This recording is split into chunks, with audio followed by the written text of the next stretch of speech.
Hello everyone, welcome to Anime No Mi, and thank you for joining us for another One Piece video. In today's video, we're going to take some time to talk about Luffy's grandfather. Now, Garp is a very important person, not only to the story of One Piece, but also within the Marine organization. And he has great pride in being a sailor. But in the past, it may have been that this was never his wish, and for some reason, he may have joined the Marines to fulfill some sort of promise, even one for a very specific reason. And there is some evidence that becoming a Marine was not his childhood dream, let alone his real-life goal. He just became one for some yet unknown reason. In today's video, we're going to talk about the possible motivations that may have led Garp to become a Marine, what possible events in his past may have caused him to change his mind, and what was Garp's childhood dream that was shown to us in the One Piece manga. But before we dive into the video, if you're new to the channel, we'd be absolutely honored if you consider leaving us a like, or even subscribing with a comment letting us know what you thought of the video. It really helps us out and motivates us to make more content. And if you'd like to help out the channel in a bigger way, consider sharing the video or the channel with a friend. But without further ado, let's get into the video. So friends, from a young age, Garp has shown a very similar personality to Luffy. Both are very cheerful, playful, and act in a rational way, thus making Luffy and Garp have the same personality when they were little. But in fact, we don't really know much about Garp, and we don't know much about his past, and even less the reason why he became a Marine. So Oda's left us several clues and some characters during the work that may allow us to imagine certain possibilities. In a drawing that Oda made of Garp during his childhood, he's standing on top of a tiger holding a treasure and an iron rod in his hand, and there's a large wound on Garp's head as well as the tiger's. This demonstrates that both may have fought, and consequently Garp beat the tiger. So the little boy climbed up on the animal's back and is using him as a mount. And as we can see, Garp has always been that of a restless child, and even as an adult, he still has this personality. But what's most intriguing in this image is that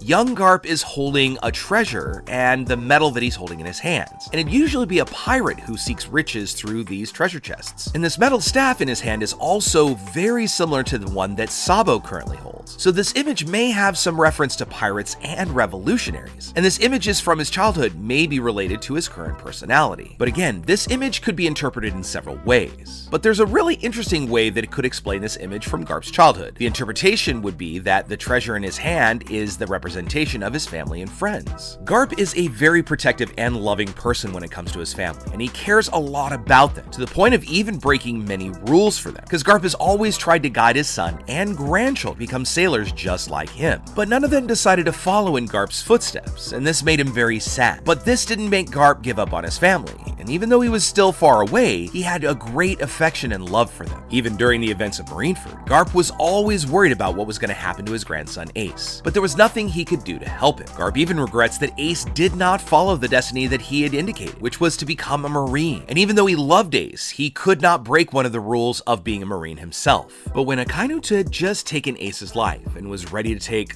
Luffy's, Garp's rage awakened and goes towards Akainu to take his life. Because even though Garp is a member of the Marines, he could not accept that people's lives should just be lost. And he didn't want to see Ace lose his life in public just as Roger did. Garp did not agree with Akainu taking his life in such an evil way. And besides, Akainu was about to take the life of his other grandson right in front of him, so Garp's hatred arose. If not for Sengoku's intervention, there would have been a battle between Garp and Akainu in Marineford, where Garp would have tried to take the life of the man who had just taken the life of his grandson Ace right in front of him. And right then, Garp didn't care about losing his position. He just wanted to get revenge on Akainu. But during this conflict, apparently, Garp doesn't hold any resentment towards Akainu, at least not that we've seen so far. Going back over to Luffy, Garp has shown affection towards him, even though he knew his grandson had become a pirate, and even at that time earned a considerably high bounty. Even when Luffy was a wanted man, Garp avoided as much as possible having to capture his grandson, and he only showed a small interest in capturing Luffy after receiving orders from his superiors. But Luffy was already far out of his reach, and then he even just gives up going after him, showing that even though Garp works in the Marines, he always prioritizes his family. But there are situations that are practically impossible to do something about, as was the case with Ace. But for everything we've seen, Garp most of the time goes out of his way to keep his family members safe. Now, we don't know what his relationship is like with his son Dragon, but it may be very similar to that. Another thing to consider is that in the image where Garp was young, he's holding that metal pipe in his hand, and it may in fact represent freedom. Because as we've seen, Sabo uses the same pipe for combat, and for being a revolutionary, this metal in Garp's hand may mean that he's actually fighting for freedom. But But unlike the revolutionaries who seek kind of this change in a direct way, Garp is looking to change the Marines from the inside out, making the change the ideologies that they've always had. Further proof of this is the fact that Garp has refused several times the offer to become an admiral, and as he himself says, he did not accept the position because he would have to obey the Gorosei if he were an admiral.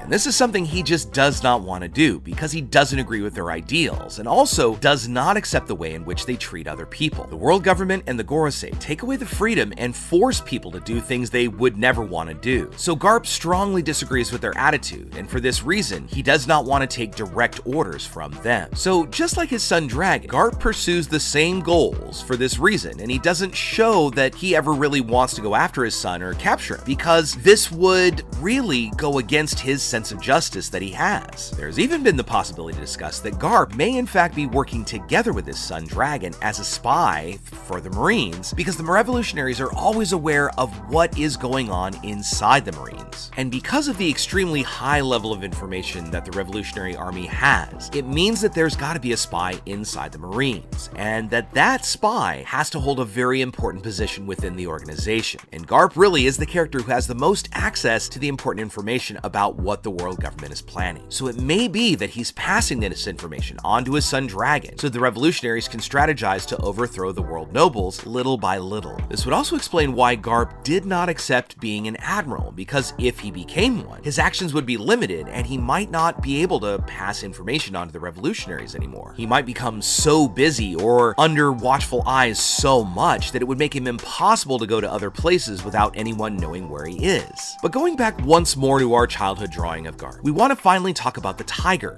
and it could be many things, but it probably relates to Garp's fierce determination. For being a D, he has different determination than most other people. It's still a mystery what this surname, what this middle initial D means, but it could mean that it carries the same desire for freedom as Joy Boy, which could mean that Garp seeks to bring freedom to everyone. So Garp's sense of freedom and justice may be related to this image from his childhood. Now, we still don't have much more information about Garp's past, but it may be that this is possibly the real deal. Garp may be an infiltrator for the revolutionaries in order to obtain important information about what the Marines are doing so that he can gradually change the world together with the revolutionaries. Taking that thought a little bit further, there may even be the possibility that Garp is the actual creator of the revolutionaries, because we've really never seen Dragon's real motives, so Garp may have created the organization and then left him in charge of his son. This would mean that they had leadership inside the Marines and outside with the revolutionaries, and so they could always maintain information about what was happening inside the Marines and the world government, because little by little they would need to come up with a long plan to work from inside the organization and bring it down. And it's for this reason that Garp does not show much concern about going hunting for his family members, because he would only be looking to fulfill his plans with his son Dragon. And this would possibly even explain why Garp wanted Ace and Luffy to become Marines. With the two of them as Marines, it would make it possible for Garp to get even more important information about what's going on inside the organization, as Ace and Luffy would quickly rise in rank to reach high positions such as Vice Admiral or maybe even Admiral. In this way, they would not only be protected from the world government and the Marines, they'd be able to get much more important information, in fact, information that maybe even Garp couldn't get to. This would allow Garp to find ways to get the world government to lose control over certain parts of the world, at least until the revolutionaries managed to overthrow the world government completely. So friends, this is one of many interpretations that exist based on this drawing of Garp as a child. And as we've said, there are many other possibilities that could also justify this image. But we're really kind of leaning on the idea that Garp may actually be passing on really important information to his son, because his goals may be connected in some way that haven't been revealed. And there are many in the community that believe that in the past, Garp may have wanted to be a pirate, just as in the way that we saw in the first version of One Piece. And this image might have been reference to that very thing. But it also could be just Garp's connection to the people important in him, and this respective dream, being Ace and Luffy as pirates, and Dragon and Sabo as revolutionaries. But for now, we'd love to know what you think about it. Do you think Garp is working both sides of the fence and helping Dragon and his revolutionaries? Or do you think Garp may have been the original founder of the Revolutionary Army? Or do you think something else is going on? Let us know what you think in the comments below. So friends, as we wrap this video up, I want to thank you so much for watching all the way to the very end. Be sure to comment on any themes or ideas that you'd like to see in future videos. videos. And also, since you made it this far, give us a like or maybe hit that red subscribe button before you head out to take on the rest of your day. Hope to see you all in our next video, and let's keep sailing this giant sea together. Take care.